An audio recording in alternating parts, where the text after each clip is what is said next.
उसने प्रभु यीशु मसीह का एनकाउंटर देखा। यीशु ने जब उससे मुलाकात की, जब यीशु ने उससे बातें की दमिश्क के मार्ग में, वो अपने घोड़े पर से गिर गया। उसने यीशु को देखा, उसने यीशु से बात की, उसने यीशु मसीह को ग्रहण किया, लेकिन उसको पवित्र आत्मा नहीं मिला। सोचिए मेरे प्रियो, उसको पवित्र आत्मा नहीं मिला। उसकी जीवन की परिस्थितियां बताती है कि वह 3 दिन और 3 रात उपवास और प्रार्थना करता रहा। दमिश्क जाते समय मार्ग में स्वयं पौलुस प्रेरित ने मसीह को ग्रहण किया और नया जन्म पा लिया, लेकिन पवित्र आत्मा को 3 दिन के बाद ग्रहण किया।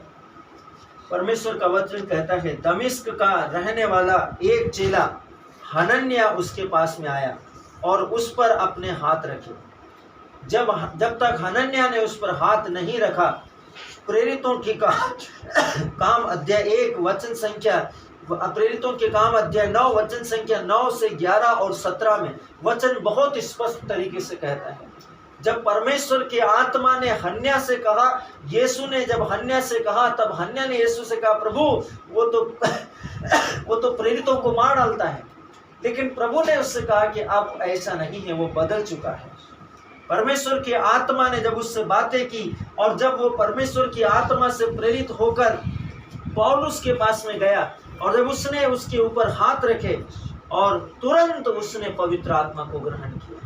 सोचिए मेरे प्रियो, यीशु से मुलाकात हुई, उसने नया जन्म पाया, उसने यीशु को देखा, वो बदल गया, लेकिन पवित्र आत्मा नहीं पाया। बहुत से लोग बपतिस्मा लेते हैं, वो मसीहत में प्रवेश करते हैं, लेकिन पवित्र आत्मा ग्रहण नहीं करते। हर एक मनुष्य को पवित्र आत्मा अपने जीवन में ग्रहण करना बहुत अनिवार्य है, अन्यथा आपका विश्वासी जीवन होना कोई काम का नहीं है। इसलिए आपके पास में वचनों का गहरा ज्ञान होना चाहिए।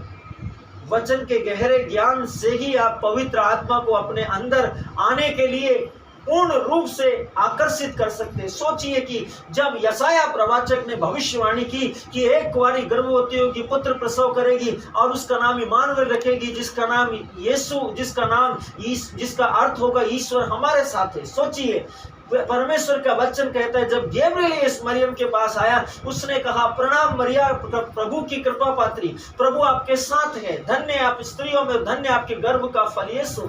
उसने कहा, यह कैसे संभव हो सकता है? उसने कहा, गैब्रिएल ने कहा, परम प्रधान के पवित्र करूब ने कहा, सर्वोच्च ईश्वर के महादूत संदेश वाहक स्वर्गदूत ने कहा, सर्वोच्च ईश्वर की शक्ति की छाया आप पर पड़ेगी और आप पवित्र आत्मा से गर्भवती होंगे। मरियम पवित्र आत्मा से गर्भवती क्यों हो गए? क्योंकि वह परमेश्वर के वचन से परिपूर्ण थी। वो परमेश्वर के वचन से परिपूर्ण थी।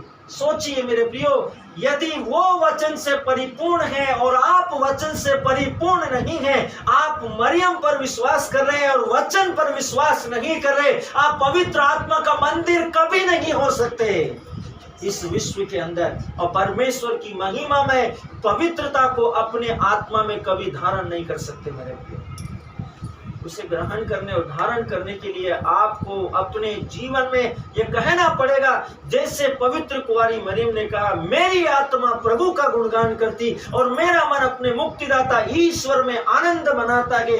वो जानती थी, क्योंकि वो वचन पर विश्वास करती थी, वचन के गहरे अध्ययन से भरी हुई थी, इसलिए उसने कहा कि मेरी आत्मा प्रभु का गुणगान करती और मेरा मन अपने मुक्तिदाता ईश्वर में आनंद मनाता है। पहली वास्तविक संगतता, उसने आभार प्रकट किया, देख अब से सारी पीढ़ियां मुझे धन्य कहेगी, क्योंकि सर्वशक्तिमान ने मेरे लिए महान काम किए हैं। पवित्र है उसका नाम। हर एक मनुष्य को पवित्र परमेश्वर ने अपने पवित्र अभिषिक्त धन्य कुंवारी मरियम के द्वारा इस संदेश को दिया है कि आप आभार मानें।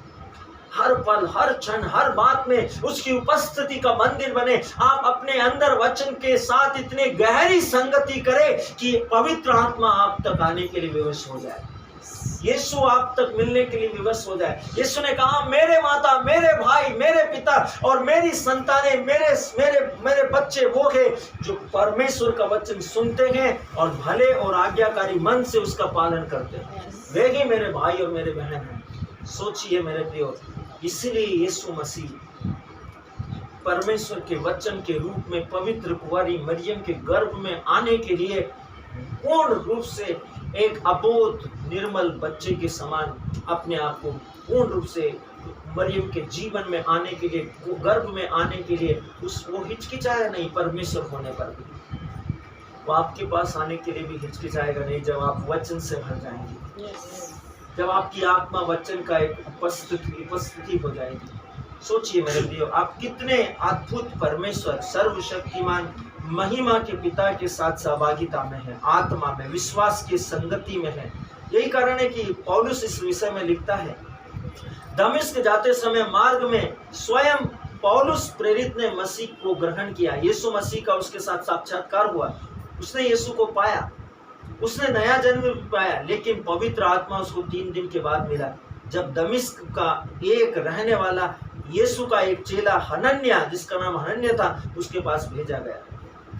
जब वो उसके पास आया, उसने उस पर हाथ रखे, तब उसने पवित्र आत्मा को रिसीव किया। सोचिए मेरे प्रिय, वचन कहता है इसलिए नया जन्म पाना वास्तव में पवित्र आत्मा में, मसीह में और परमेश्वर में बपतिस्मा पाना है। जब आप नया जन्म पाते हैं तब क्या होता है? आप पवित्र आत्मा को पाते हैं, आप परमेश्वर को पाते हैं और आप यीशु मसीह को ग्रहण करते हैं। त्रिएक ईश्वर आपके अंदर आते हैं, आप परिपूर्ण रूप से परिपूर्णता में चले जाते हैं। बाइबल हमको यही सिखाती है, उसकी परिपूर्णता से हम सबों को अनुग्रह पर अनुग्रह, हम महिमा से महिमा में, विश्वास से विश्वास में, उद्धार से उद्धार में और सामर्थ्य से सामर्थ्य में बढ़ते चले जाते हैं। इसी को कोड ड्रामा कहते हैं। सर्वशक्तिमान आपकी आत्मा में महिमा के साथ, शिद्दत के साथ आप में कार्य करने के लिए बस जाता है। यूहन्ना ने इसे परमेश्वर में होना, यूहन्ना इसे परमेश्वर में होना कहता है और इसे वह आपके अंदर से अलग बताता है। परमेश्वर में होना और आपके अंदर उसकी उपस्थिति की प्रकाश से चमकने के इस महिमा के अनुभव को बताता है। पहला यूहन्ना 4:15 उतना ही जितना कि पौलुस प्रेरित मसीह में होने को अलग बताता है। विश्वासी होना एक अलग बात है, लेकिन मसीह में होना अलग बात है। विश्वासी मसीहत में चलना अलग बात है, लेकिन मसीही बनकर जीवन जीना अलग बात है। बपतिस्मा लेना अलग बात है, लेकिन बपतिस्मा के साथ प्रभु यीशु में आने के साथ साथ पवित्र आत्मा की संगति और सहभागिता में चलना अलग बात है। इसलिए पौलुस इसके विषय में बहुत स्पष्ट रीति से कहता है सर्वशक्तिमान के वचन के द्वारा, जो कि प्रकट रूप से शुरू होता है जब आप अपने अंदर पवित्र आत्मा को ग्रहण करते हैं।